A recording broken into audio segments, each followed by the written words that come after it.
is the evidence Jesus rose from the dead? Can we have any confidence in an event 2,000 years ago? Well, let me lay out some quick facts that we know and why the resurrection of Jesus best accounts for these. Number one, we know that Jesus died on the cross. There's essentially no scholarly debate about this. How can I make such a claim? Well, number one, it's all over the New Testament in a number of different writers. Number two, we have extra biblical Christian writers in the end of the first century, early second century, people like Ignatius and Clement of Rome. And then we have non-Christian writers, Romans like Tacitus, early second century, Jews like Josephus at the end of the first century. And not to mention, the Christians wouldn't make up that their Messiah was crucified because it meant on its surface that that person was shamed, in a sense, by God. So we know Jesus died on the cross. Well, how do we know the tomb was empty? Well, a few reasons. Number one, have you ever noticed the tomb was discovered by women?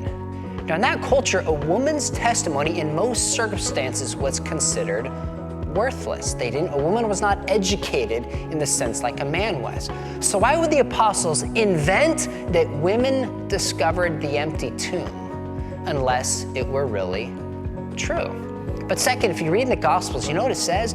The religious leaders, when they're trying to discount the resurrection, one thing they say is the disciples came and stole the body. Now, I don't believe the disciples stole the body, but why would the religious leaders make that up? Because the body was gone and the tomb was empty. So Jesus died, the tomb is empty, and third, we have appearances of Jesus.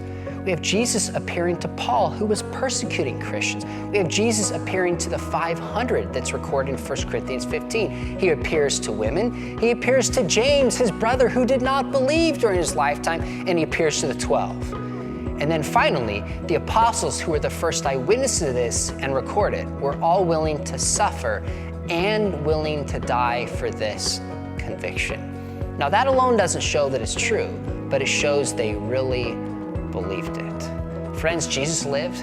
He died on the cross. The tomb is empty. We have radical accounts of Jesus appearing to people. And then our first witnesses who were willing to suffer and die and refused to give up that belief, even though they were threatened with their very own lives, which we see in the beginning of Acts.